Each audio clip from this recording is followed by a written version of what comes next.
with exposure to toxic chemicals. And based on our assessment, we do not think that these reports could be falsified on this scale.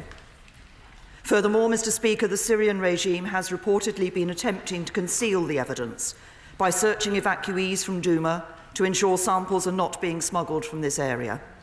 And a wider operation to conceal the facts of the attack is underway, supported by the Russians. Mr. Speaker, the images of this suffering are utterly haunting. Innocent families, seeking shelter in underground bunkers, found dead with foam in their mouths, burns to their eyes, and their bodies surrounded by a chlorine-like odour. Children gasping for life as chemicals choked their lungs. The fact that such an atrocity can take place in our world today is a stain on our humanity. And we are clear about who is responsible. A significant body of information, including intelligence, indicates the Syrian regime is responsible for this latest attack. Open source accounts state that barrel bombs were used to deliver the chemicals. Barrel bombs are usually delivered by helicopters. Multiple open source reports and intelligence indicates that regime helicopters operated over Douma on the evening of the 7th of April, shortly before reports emerged in social media of a chemical attack. And the Syrian military officials coordinated what appears to be the use of chlorine weapons. Mr. Speaker, no other group could have carried out this attack. The opposition does not operate helicopters or use barrel bombs. Daesh does not even have a presence in Douma. And the reports of this attack are consistent with previous regime attacks. These include the attack on the 21st of August 2013, where over 800 people were killed and thousands more injured in a chemical attack also in Ghouta. 14 further smaller-scale chemical attacks reported prior to that summer. 3 further chlorine attacks in 2014 and 2015, which the independent UNSC-mandated investigation attributed to the regime. And the attack at Khan Sheikhoun on the 4th of April last year, where the Syrian regime used sarin against its people, killing around 100 with a further 500 casualties.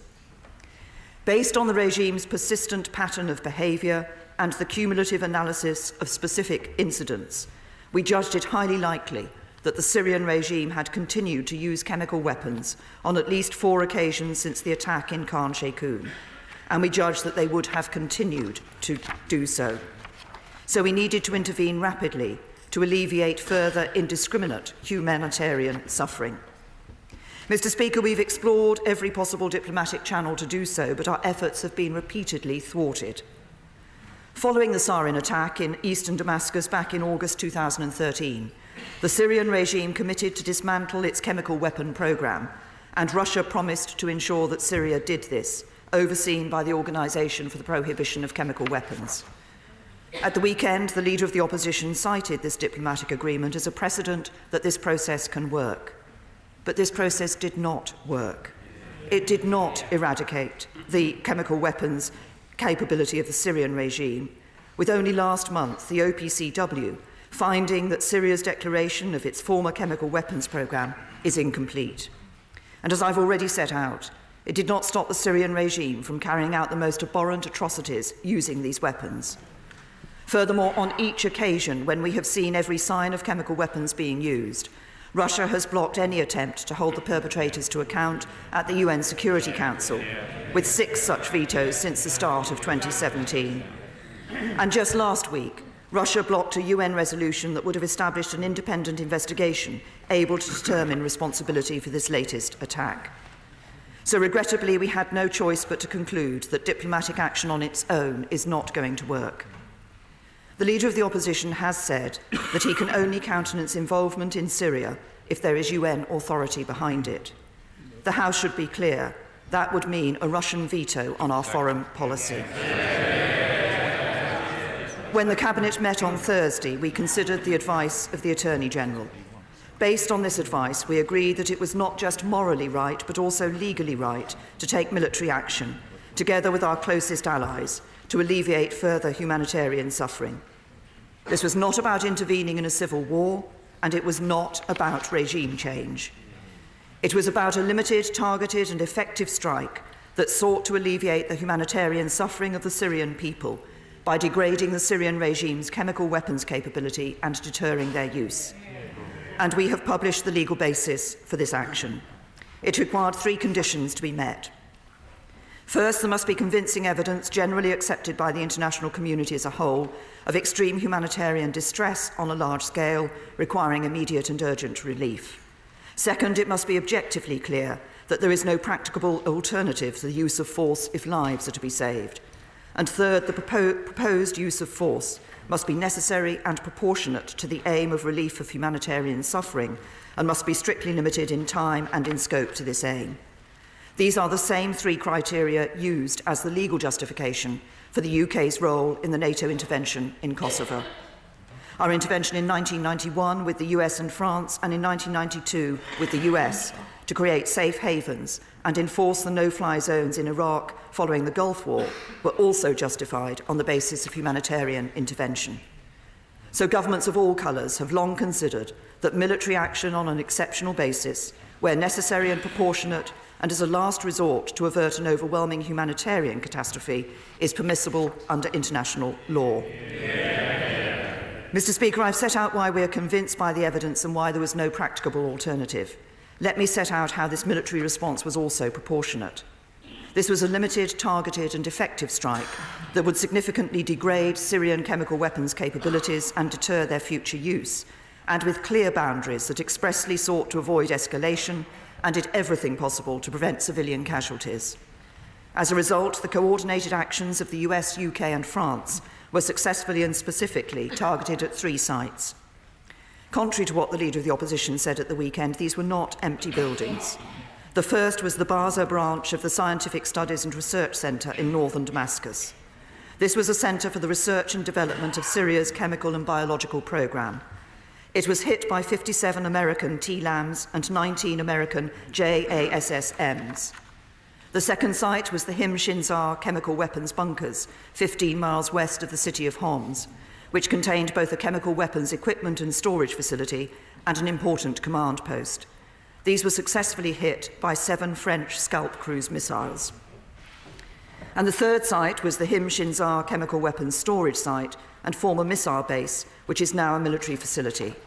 This was assessed to be a location of Syrian sarin and precursor production equipment, whose destruction would degrade Syria's ability to deliver sarin in the future.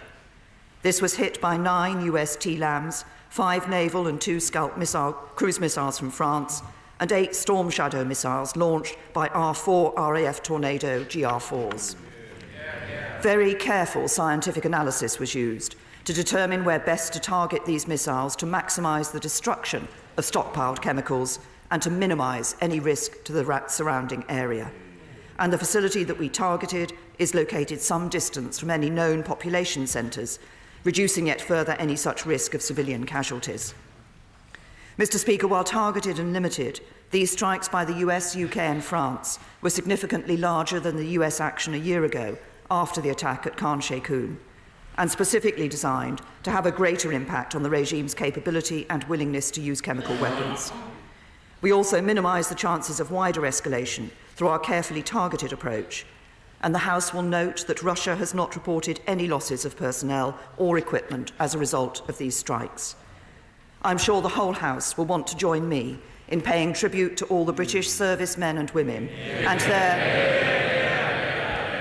their American and French allies who successfully carried out this mission with such courage and professionalism.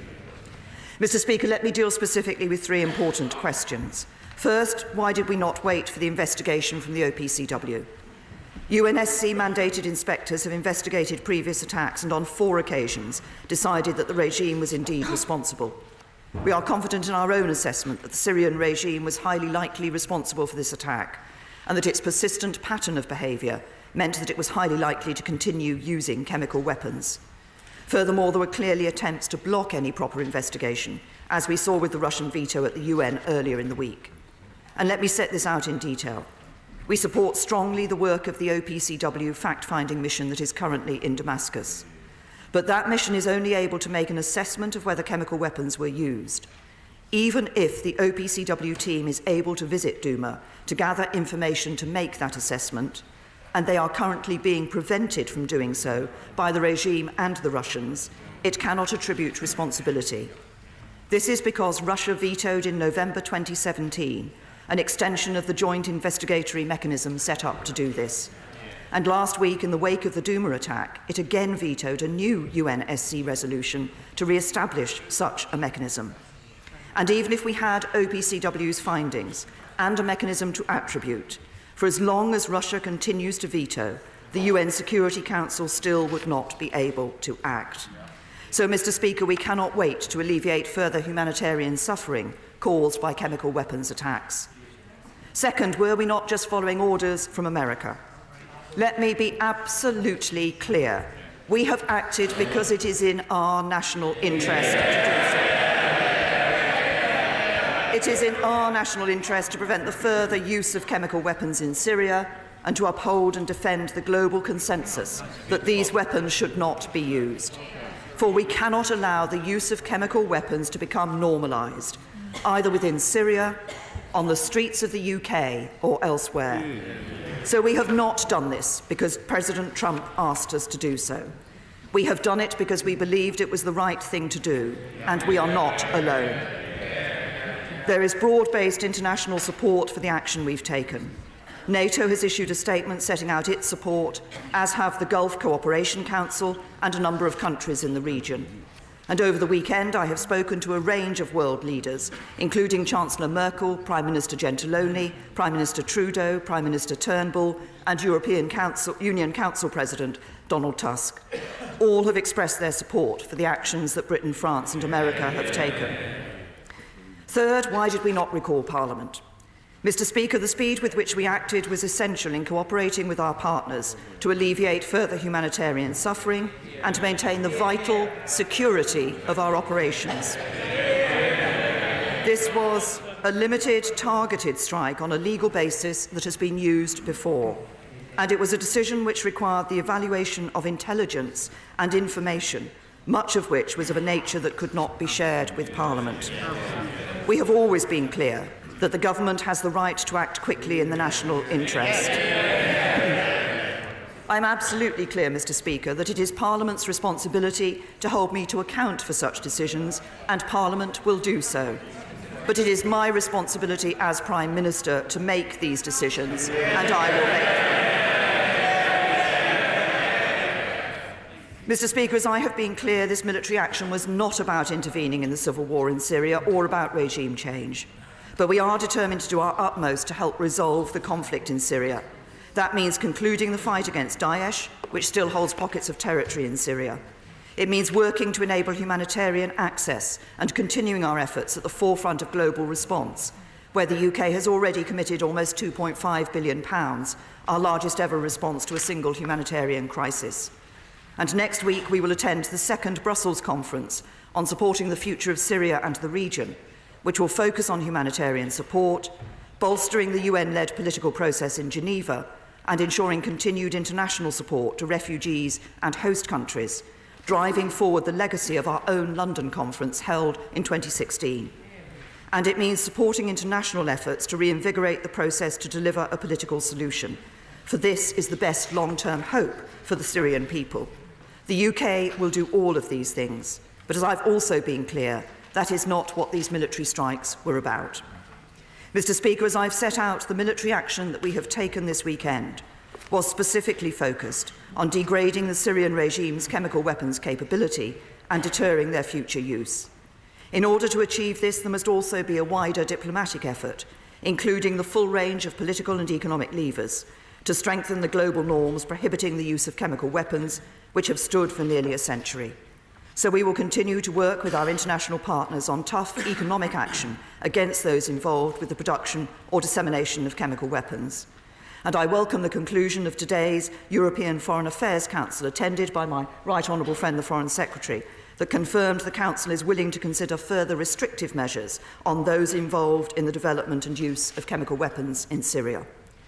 We will continue to push for the re-establishment of an international investigative mechanism which can attribute responsibility for chemical weapon use in Syria. We will advance with our French allies the new international partnership against impunity for the use of chemical weapons, which will meet in the coming weeks. and we will continue to strengthen the international coalition we have built since the attack on Salisbury. Mr. Speaker, last Thursday's report from the Opcw has confirmed our findings that it was indeed a Novichok in Salisbury, and I've placed a copy of that report's executive summary in the Library of the House. While of a much lower order of magnitude, the use of a nerve agent on the streets of Salisbury is part of a pattern of disregard for the global norms that prohibit the use of chemical weapons. So while the action was taken to alleviate humanitarian suffering in Syria by degrading the regime's chemical weapons capability and deterring its use of these weapons, it will also send a clear message to anyone who believes they can use chemical weapons with impunity. We cannot go back to a world where the use of chemical weapons becomes normalised. Mr. Speaker, I'm deeply conscious of the gravity of these decisions. They affect all members of this House and me personally. And I understand the questions that rightly will be asked about British military action, particularly in such a complex region. But I am clear that the way we protect our national interest is to stand up for the global rules and standards that keep us safe. That is what we have done and what we will continue to do, and I commend this statement to the House. Jeremy Corbyn. Thank you, Mr. Speaker. I want to start by thanking the Prime Minister for our phone conversation in advance of the bombing raids on Friday night and for an advanced copy of her statement today. I also join her in paying tribute to Sergeant Matt Tunroe, the SAS sniper from Manchester who was killed on the 28th of March with US forces in northern Syria, and Master Sergeant Jonathan Dunbar from Texas, who was killed in the same attack. I welcome the fact that all British military personnel involved have returned home safely from this mission. The attack in Douma was an horrific attack on civilians using chemical weapons, part of a civil war that has killed hundreds of thousands of people. Mr. Speaker, this statement serves as a reminder that the Prime Minister is accountable to this Parliament, not to the whims of the US President. We clearly need a War Powers Act in this country to transform a now broken convention into a legal obligation. Her predecessor came to this House to seek authority for military action in Libya and in Syria in 2015, and the House had a vote over Iraq in 2003.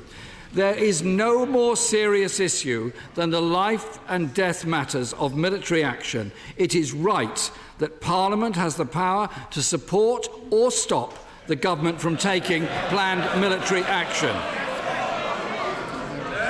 And, Mr. Speaker, the BBC reports that the Prime Minister argued for the bombing to be brought forward to avoid parliamentary scrutiny.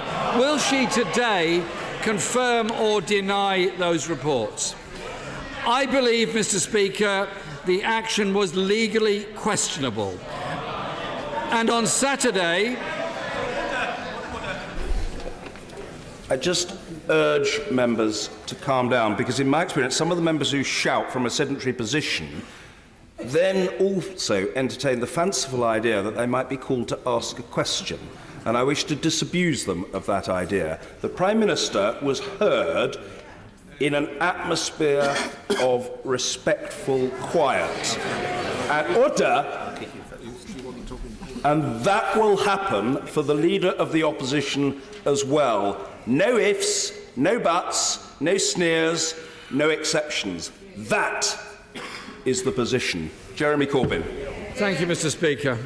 I believe that the action was legally questionable, and on Saturday the United Nations Secretary-General Antonio Guterres said as much, reiterating that all countries must act in line with the United Nations Charter, which states action must be in self-defence or be authorised by the United Nations Security Council.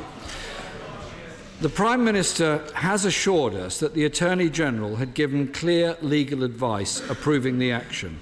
I hope the Prime Minister will now publish this advice in full today. The summary note references the disputed humanitarian intervention doctrine, but even against this, the government fails its own tests. The overwhelming humanitarian catastrophe due to the civil war in Syria is absolutely indisputable. But the Foreign Secretary said yesterday these strikes would have no bearing on the civil war. And the Prime Minister has reiterated that today by saying this is not what these military strikes were about. And Mr. Speaker, does, for example, the humanitarian crisis in Yemen entitle other countries to arrogate to themselves the right to bomb Saudi airfields or their positions in Yemen, especially given their use of banned cluster bombs and white phosphorus? Mr. Speaker, 3 United Nations agencies said in January that Yemen was the worst humanitarian crisis in the world. So will the Prime Minister today commit to ending support to the Saudi bombing campaign and arms sales to Saudi Arabia? On the mission itself, what assessment has the government made of the impact of bombing related military facilities where the regime is assessed to store chemical weapons? What impact on the local people of chemicals being released into the local environment? News footage shows both journalists and local people in the rubble without any protective clothing. Why does the Prime Minister believe these missile strikes will deter future chemical attacks? As the Prime Minister will be aware, there were US strikes in 2017 in the wake of the use of chemical weapons in Khan Shaykhun, for which the UN Opcw team held the Assad regime to be responsible. In relation to the airstrikes against Bazai and Himshinsar facilities, the Prime Minister will be aware that the Opcw carried out inspections on both those facilities in 2017 and concluded, I quote, that the inspection team did not observe any activities inconsistent with obligations under the Chemical Weapons Convention. Can the Prime Minister advise the House? Does she believe the Opcw were wrong in that assessment, or does she have separate intelligence that the nature of those activities has changed within the last 5 months? And in the light of the Chilcot inquiry, does she agree with a key recommendation about the importance of strengthening the checks and assessment on intelligence information when it is used to make the case for government policies? Given that neither the UN nor the Opcw has yet investigated the Douma attack, it is clear that diplomatic and non-military means have not been fully exhausted. While much suspicion rightly points to the Assad government, chemical weapons have been used by other groups in the conflict. For example, Jaish al-Islam, which was reported to have used gas in Aleppo in 2016, amongst other groups. It is now vitally important that the Opcw inspectors who arrived in Damascus on Saturday are allowed to do their work and publish their report into their findings and report to the United Nations Security Council. They must be allowed to complete their inspections without hindrance. And I hope the UK will put all diplomatic pressure on Russia and Syria and other influential states to ensure they're able to access the site in Douma. The bigger question must be that during the Syrian conflict, over 400,000 Syrians are estimated to have died in the conflict, and the vast majority by conventional weapons, as the Prime Minister indicated. The UN estimates that 13.5 million Syrians are in need of humanitarian assistance, and there are over 5 million refugees. It's more important than ever that we take concrete steps to halt and finally end the suffering.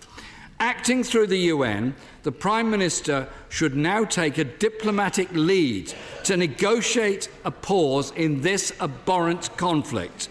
This means engaging with all parties that are involved in the conflict, including Iran, Israel, Russia, Saudi Arabia, Turkey and the US, to ensure there is an immediate ceasefire. We have, Mr. Speaker, the grotesque spectacle of a wider geopolitical battle being waged by proxy, with the Syrian people used as pawns by all sides.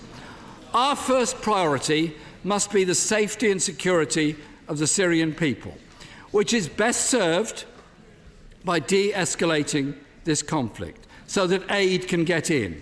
So will the Prime Minister now embark, as I hope she will, on a renewed diplomatic effort to try to bring an end to this conflict, as she indicated in the latter part of her statement? The Prime Minister states that diplomatic processes did not work. This is not exactly true.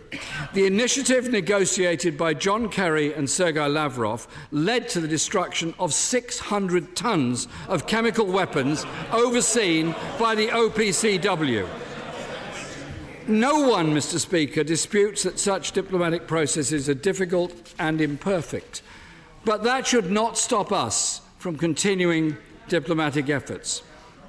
The refugee crisis places a responsibility on all countries.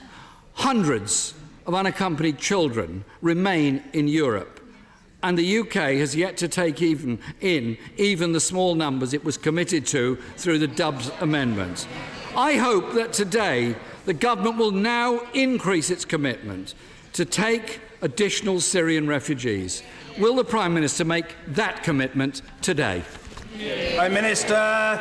Thank you, Mr. Speaker. If I can start off by responding to the comments that the Leader of the Opposition has made on the Syrian conflict more generally, because everybody in this House recognises the nature of the conflict and the impact that it has had on the Syrian people, the millions of people who have been displaced either within Syria or to countries in the surrounding region.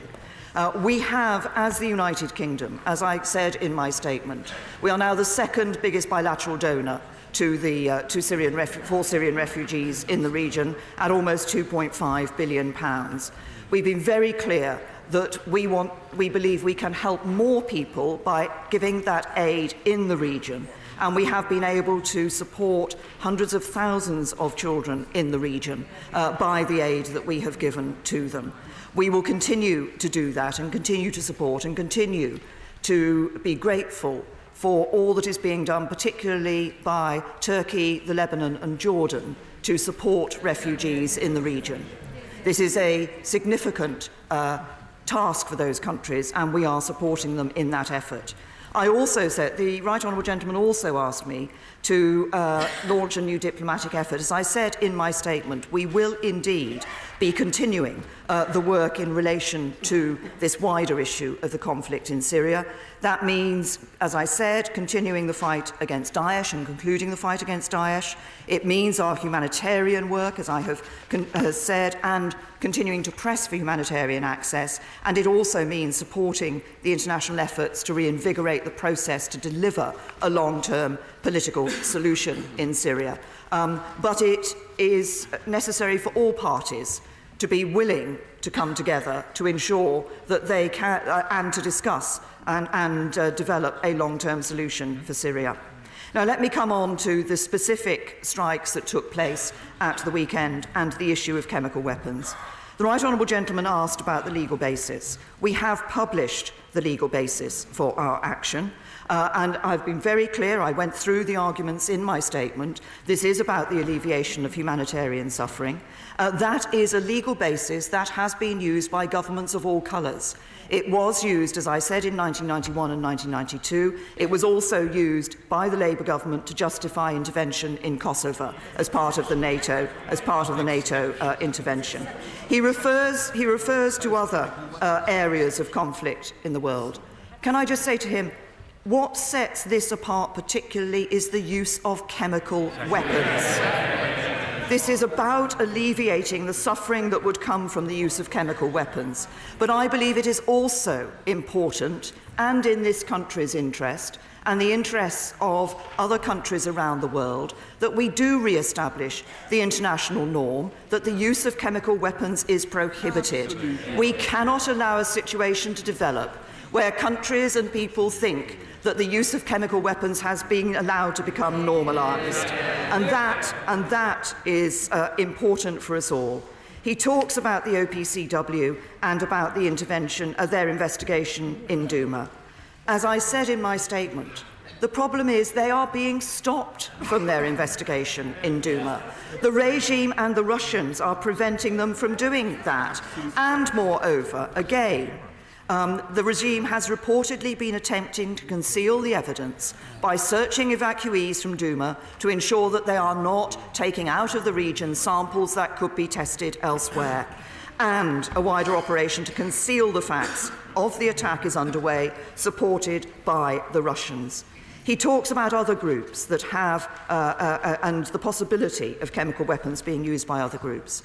As I pointed out in my statement, it is understood that these chemical weapons were delivered by barrel bombs. Barrel bombs are normally dropped from helicopters. There is the evidence that I cited in relation to regime helicopter activity in Douma on the date in question. And it is not the case that the groups that he has referred to have access to the helicopters and barrel bombs that will be able to ensure to deliver such a chemical weapons attack. I think it is clear, and it was on that basis that the government decided to act together with the United States and France.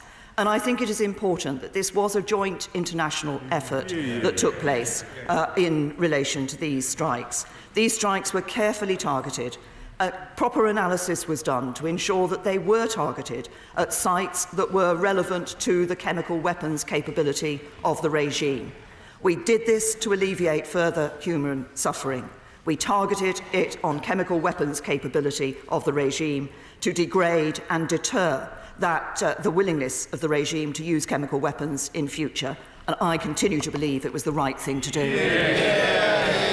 Mr. Kenneth Clark. Mr. Speaker, I fully support the proportionate, targeted action that we have taken against these sites, and I hope the government would consider similar action again in future if anyone is so foolish as to repeat chemical weapons attacks. We can all debate these matters, but it takes a real Prime Minister to actually face up to the grave responsibility. But on the question of the parliamentary role, I think the Prime Minister was not relying on the archaic, narrow interpretation of the royal prerogative, which no government has invoked in this country for over 50 years. They've always come to Parliament for debate and votes, if possible, on any military action. And she says there was a problem of time, but surely once President Trump had announced to the world what he was proposing, a widespread debate was taking place everywhere, including many MPs in the media, but no debate in Parliament. So would she consider setting up, once the immediate issues are over, a cross-party commission of some kind to set out precisely what the role of Parliament is in modern times in the use of military power against another state, and what exceptions, if any, there can be to the usual rule that the government needs parliamentary approval for taking grave actions of this kind. Can I, first of all, thank my right honourable and learned friend for the comments that he's made about the action that was taken in Syria by the US, the UK and France. He refers to the parliamentary position. The decision to act was taken on the basis that, first of all, obviously an effort was made in the United Nations Security Council to put forward a resolution and to get that passed that would have enabled investigation and accountability for these chemical weapons attacks to be determined. That was vetoed by the Russians, so that it was not possible to follow that diplomatic route. And the timing was such that enabled proper planning to take place so that this was a targeted and effective set of strikes, that it was done in a timely fashion, and also that it maintained the operational security of our armed forces. And any Prime Minister who commits any of our armed forces into action of this sort must have a care for their safety and their security in doing so. Can I also refer my right honourable and learned friend to the written ministerial statement in 2016 on the War Powers Convention, which said at the end of it the following: after careful consideration, the Government has decided that it will not be codifying the Convention in law or by resolution of the House in order to retain the ability of this and future governments and the armed forces to protect the security and interests of the UK in circumstances that we cannot predict, and to avoid such decisions becoming subject to legal action. It continues to say we will continue to ensure that Parliament is kept informed of significant major operations and deployments of the armed forces. That is what I have done today. I have come to Parliament with a statement on the action that took place. As I said in my statement, Parliament will hold me to account for the decision that has been taken. Mr. Ian Blackford. Thank you, Mr. Speaker. Can I associate myself with the remarks of the Prime Minister on the sad demise of Sergeant Tonroe and pass on condolences to his family and friends? Can I also thank the Prime Minister for the phone call ahead of the engagement at the weekend, as well as advance sight of her statement today? All of us, I think, in this House have an absolute revulsion on the use of chemical weapons, and we need to work here and internationally to make sure that we remove the scourge of chemical weapons from the landscape in Syria and indeed in elsewhere. The Government now seems to have accepted that this House needed time to debate Syria. But why have we had to wait for today? When the Prime Minister called a Cabinet meeting last week, she should have recalled Parliament. Mr. Speaker, the Prime Minister leads a minority government. As was the case with the action against Daesh in 2015, this only happened with parliamentary approval. It was perfectly possible for the House to have been recalled in advance of Saturday's morning's airstrikes. Why was this not done? And what does this mean for the PM's position if there are further chemical attacks in Syria? Will she continue to authorise military action without consulting and without the authorisation of Parliament? I'm glad to hear the Leader of the Opposition support our calls for a War Powers Act, because this is the best way to protect us from getting into this situation again. Mr. Speaker, has the Government learned nothing from the Chilcot Review? Once again, we have been dragged into military action with little regard for the humanitarian situation on the ground and no long-term strategic plan. The human suffering in Syria knows no bounds. Hundreds of thousands dead, millions fleeing for their lives, and 400,000 civilians still trapped in appalling conditions, deprived of food, medicine and basic aid. Over 13 million civilians in desperate need of humanitarian aid. Will the Prime Minister revisit the issue of refugees, particularly child refugees? We must do more than we have been doing. Why was action taken before international weapons inspectors completed their investigation? In February, the Prime Minister told me in this House that she was committed to finding a political solution for Syria. Why then did the UK not support Sweden's draft UN resolution calling for an international investigation into chemical stockpiles reportedly held by the Syrian regime? Mr. Speaker, is the PM as surprised and concerned as I am at the US President's language that the situation in Syria was mission accomplished? Who does she agree with, the US President or the UN Secretary General, who, like most of us, is clear? There is no military solution to the crisis. The solution must be political. Can I first of all say to the Right Honourable, he's raised a number of issues there. On the question of refugees, and particularly child refugees, and I recognise that this is an issue that has been of concern to members across this House for some time, and has been raised in this chamber on a number of occasions. Obviously, we took the decision that we could help and support more children, more refugees in general, men and women as well as children, by acting in the region. And that is why we have, and as I've said, we've become the second biggest bilateral donor to the region.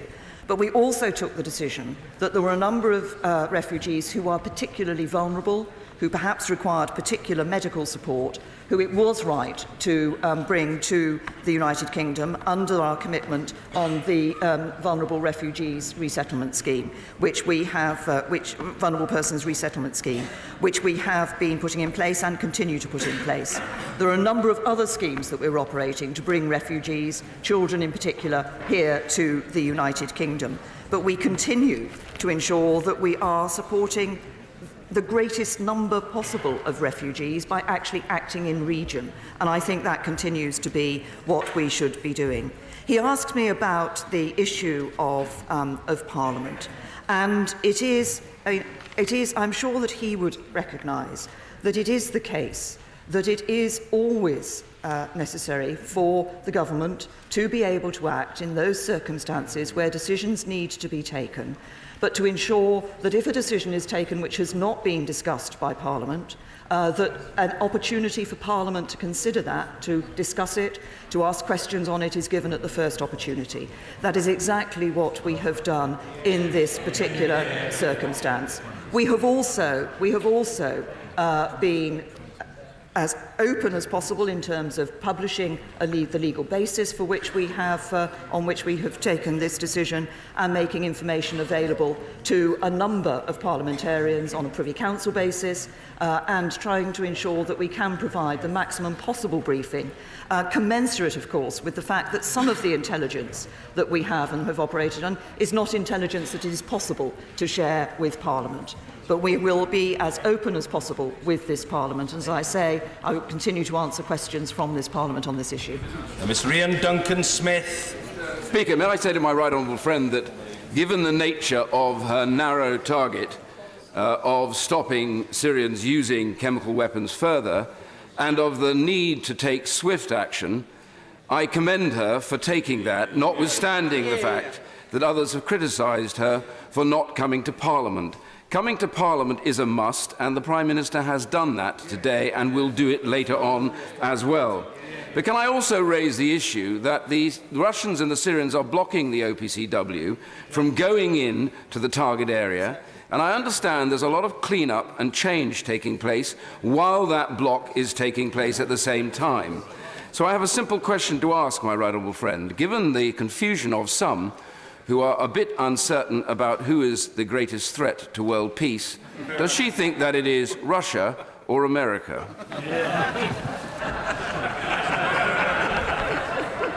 Well, can I say to my right honourable friend that I think people are seeing from the actions that Russia has taken in support of the Syrian regime, but as my right honourable friend has pointed out, what we are seeing in Syria at the moment in relation to Douma is that efforts are being made to ensure that it is not possible for the inspectors to be OPCW to be able to go in and to ascertain the truth of what happened in Douma.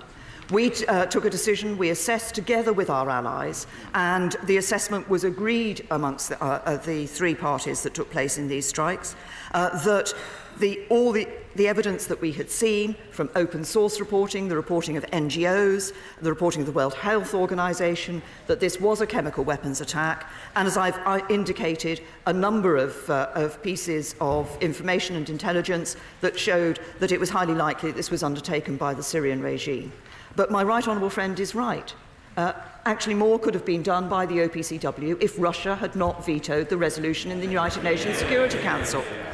It would be possible to make greater efforts on the ground to establish now what had happened in Douma if Russia and the regime were not blocking the opportunity for the OPCW to go to the site, and if efforts were not being made by the regime to ensure that material from the site is not available for that sort of analysis. It is quite clear that every effort is being made, and this is why I pointed this out in my statement in relation to comments the Leader of the Opposition had made. It is perfectly clear that Russia is preventing, is stopping, is blocking our opportunities to ensure that we can properly hold to account those responsible for chemical weapons attacks in Syria. Sir Vincent Cable. I also regret, Mr. Speaker, that the Prime Minister did not seek the prior approval of Parliament, especially as at least some of her arguments are compelling. But can I ask a question of the member for Rushcliffe, which he didn't answer, is that if the Syrian regime is now foolish enough to use its residual stocks to attack other holdouts like Idlib, does the Prime Minister intend to order fresh strikes, or is it, in the words of President Trump, a one-off operation and mission accomplished? Can I say to the right honourable gentleman that this was a limited and targeted set of strikes that took place between the United Kingdom, the United States and France. The intention of those strikes and the targets were carefully chosen. The intention was to degrade the chemical weapons capability of the Syrian regime and to deter its willingness to use those chemical weapons. Nobody should be in any doubt of our resolve to ensure that we cannot see a situation where the use of chemical weapons is normalised. Sir Michael Fallon. Would the Prime Minister accept that the public well understand that when our forces need to act quickly and decisively and safely in concert with our allies, it must be right to authorise strikes without giving notice? Is it further not clear that if the use of chemical weapons goes completely unchallenged, we are going to see dictators in other countries using these awful weapons to suppress opposition? Well, can I thank my right honourable friend for his comment? And in fact, when I quoted from the written ministerial statement in 2016 earlier, it was in fact the written ministerial statement, I believe, in my right honourable friend's name, where it was clear. It said, we must ensure the ability of our armed forces to act quickly and decisively and to maintain the security of their operations is not compromised in observing the Convention. And it's important that we are able to do that, and I absolutely agree with my right honourable friend. Yvette Cooper. Thank you, Mr. Speaker. This was clearly a vile attack by Assad on his own people, and we have a responsibility to consider how to respond whilst also not escalating global conflict. But Parliament has considered these kinds of complex issues before.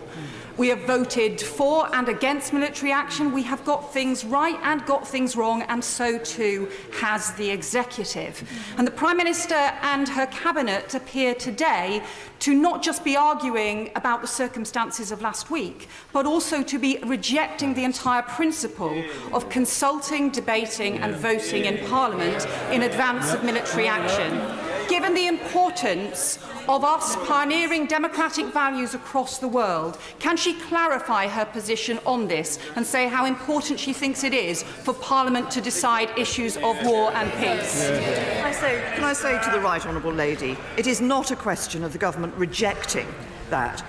It is, if I can return again to the written ministerial statement, which observed that the Cabinet Manual states that in 2011 the government acknowledged that a convention had developed in Parliament, that before troops were committed the House of Commons should have an opportunity to debate the matter, and said that it proposed to observe that convention except where there was an emergency and such action would not be appropriate. It then goes on subsequently to refer to references after that, but says, as I have just said in response to my right honourable friend, the member for Sevenoaks, in observing the Convention, we must ensure that the ability of our armed forces to act quickly and decisively and to maintain the security of their operations is not compromised. And where it is the case that the government takes a decision and acts without a debate in Parliament, as has happened in this, on this occasion, it is right that I come to Parliament at the first opportunity to explain that decision and to give members of this House an opportunity to question that and to hold me and the government to account. Tom Tugendhat. Thank you, Mr. Speaker. I can only imagine the burden on the Prime Minister's shoulders as she took the onerous decision she took. I can only say that from the other side, receiving orders like that is about the most sobering thing you can ever get. May I congratulate her on having taken action that I believe to be not only legitimate but right and indeed urgent. And I congratulate her and her colleagues and indeed our international partners in standing together on this. May I also ask her, however, if she will reinforce the efforts of the Foreign Office, because few have been shouldering the burden as heavily as Karen Pierce in the United Nations, although others in our diplomatic network have done so.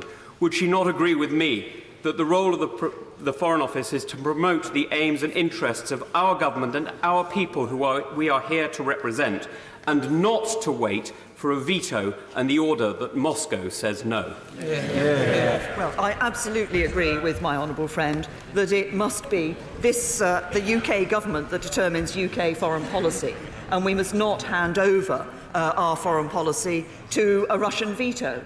It is absolutely essential that we determine our foreign policy, and that the Foreign Office, of course, is a key part of delivering that. Mr. Hilary Benn. Very much, Mr. Speaker. There are many who support the principle of humanitarian protection, what it achieved in Kosovo and Sierra Leone, and what its absence cost in Rwanda and indeed in Syria. And of course, we must uphold the international prohibition on the use of chemical weapons. But as someone who supported military action against Daesh in Syria in the vote in December 2015, may I say gently to the Prime Minister that she should have come first to the House before committing our forces to action. And therefore, may I ask her to give us an assurance that in the event, heaven forbid, that President Assad chooses to use chemical weapons against innocent civilians once again, that she will come to Parliament first, that she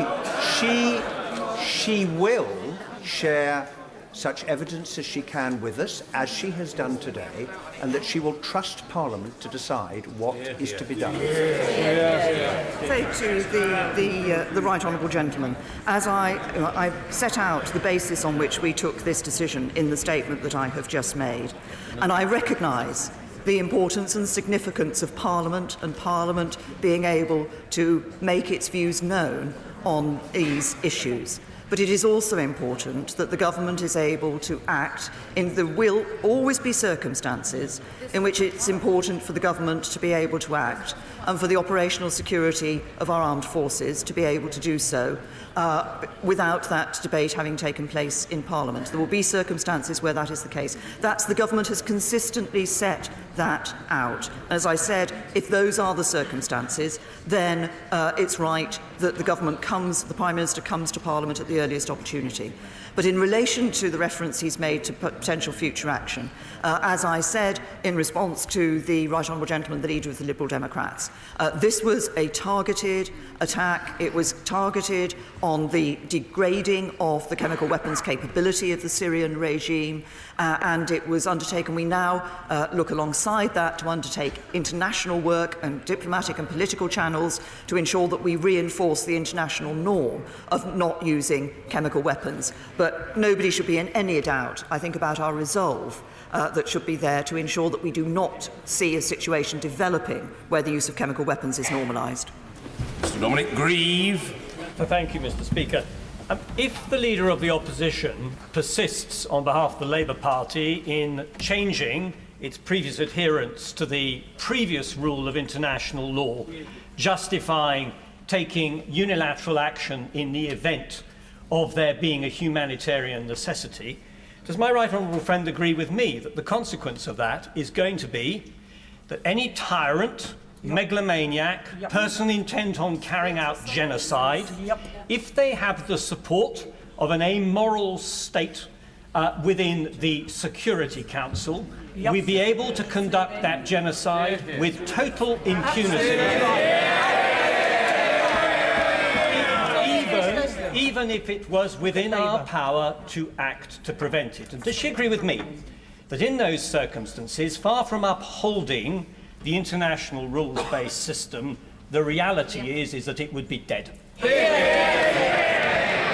I say to my right honourable and learned friend that I absolutely agree with him.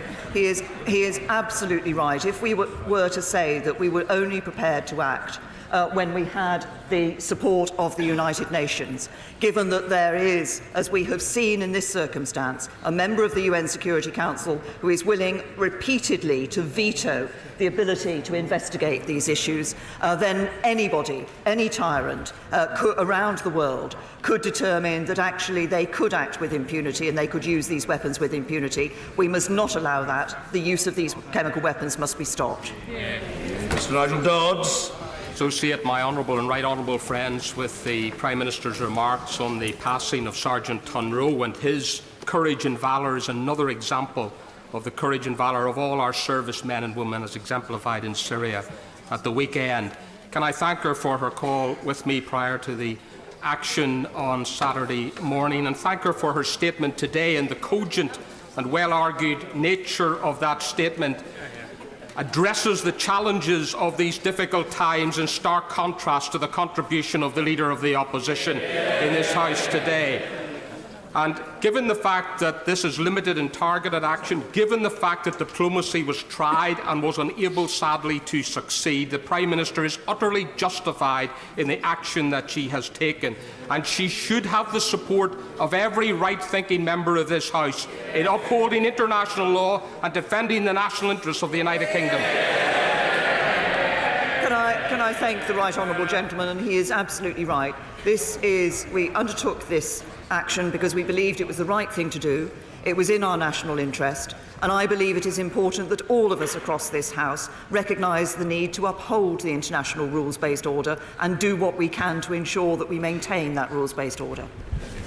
Dr. Julian Lewis. I welcome the calm and measured assessment of the Prime Minister, as I suspect do a considerable number of honourable members on the other side of the House. She mentioned the year 2011. Now, bearing in mind what happened in Libya after the House retrospectively approved air action in 2011, namely the toppling of the regime, will she give us an absolute and unequivocal guarantee that the use of airstrikes now, specifically, as she says, to degrade and deter chemical atrocities, will absolutely not be allowed to lead to the Royal Air Force becoming, in effect, the air arm of the jihadist-led rebel forces in Syria. The two roles are and should be held to be entirely separate. My honourable friend is absolutely right. They are separate. This was about the degrading of the chemical weapons capability. It was not about regime change. It was not about an intervention in the civil war in Syria. It was about the use of chemical weapons and the prevention of future humanitarian suffering. Liz Kendall. There are no easy solutions to the appalling humanitarian crisis and civil war in Syria. But Assad's repeated use of chemical weapons against his own people in violation of international law cannot go unanswered. Yeah. Can the Prime Minister tell us what her assessment is of Assad's chemical weapons capability after these strikes, and what further and urgent humanitarian action she is planning to protect Syrian civilians? Can I say to the honourable lady, can I thank her for her words and say that we continue to complete the assessments of the action, but the assessment of the strikes that took place in the early hours of Saturday morning are that those strikes were successful, that they will have degraded the chemical weapons capability of the Syrian regime. But we will continue to ensure that we are encouraging humanitarian access to those people in Syria who require that access. Again, there have been attempts through the United Nations to encourage that access and so forth, and sometimes those have not been successful, but we will continue to press because we believe it is important that we can ensure that support is available to those people in Syria who need it. Justine Greening. As the former Secretary of State for International Development, the harrowing stories that I heard from refugees, Syrian refugees, men, women and children, will stay with me for the rest of my life. Does she agree with me that on their behalf we simply cannot turn a blind eye to this breach of international law, and there will be times when action is urgent and must be taken? And does she agree with me that we cannot also allow countries like Russia and Syria to simply dictate our foreign policy through barring action? Absolutely agree with my right honourable friend. she has, as she said in her former role, she will have had the opportunity to speak with and hear from Syrian refugees about their experiences. I think nobody who has seen the pictures or read the descriptions of what happened in Douma can think anything other than that this was an absolutely barbaric act that took place, and that it is right that we do act in response to that and the continued use of chemical weapons, because this was about the continued use of chemical weapons and the potential for those weapons to be used in future. Liz Saville-Roberts.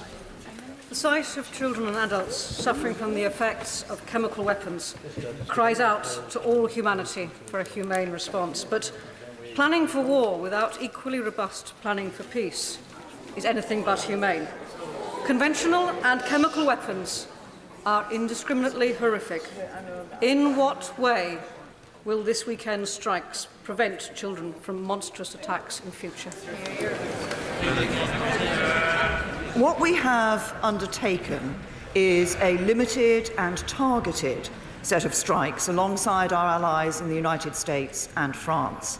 The purpose of those strikes, and as I've just indicated in response to a previous question, our assessment is that those were successful, was to degrade the capability of the Syrian regime to use chemical weapons, and it is that degrading of their capability, but also those strikes were intended to deter their willingness to use chemical weapons, and it is that degrading of their capability which we believe will have an impact and will help to alleviate and ensure that we do not see the same humanitarian suffering in future.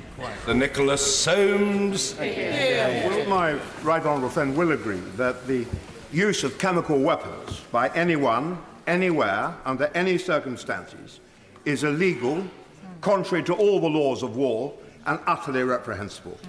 And would she therefore confirm that the government will, at a later date, seek the arraignment at an international court of those who instigate these vile acts, whoever they may be? Can I say to my right honourable friend that he is absolutely right about the illegality of the use of chemical weapons and the impact of the use of chemical weapons, and we believe that those who are responsible should be held to account.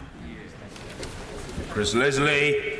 The Prime Minister that pinpointing and degrading Assad's chemical weapons was necessary and appropriate, and that intervening to save civilians from future gas attacks, while not without risk, was absolutely the right thing to do. And would the Prime Minister also agree that a policy of inaction also would have severe consequences, and that those who would turn a blind eye, who would do nothing in pursuit of some moral high ground, should also be held accountable for once today as well?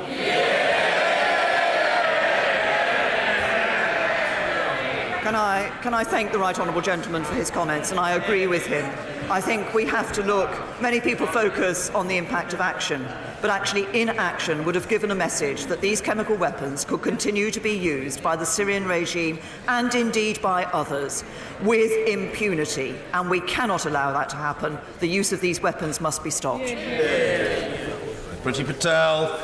There are no words to describe the appalling nature of the humanitarian disaster confronting Syria, which is why I commend my right honourable friend for the very strong action that she has shown and also the support she's given to the Syrian people.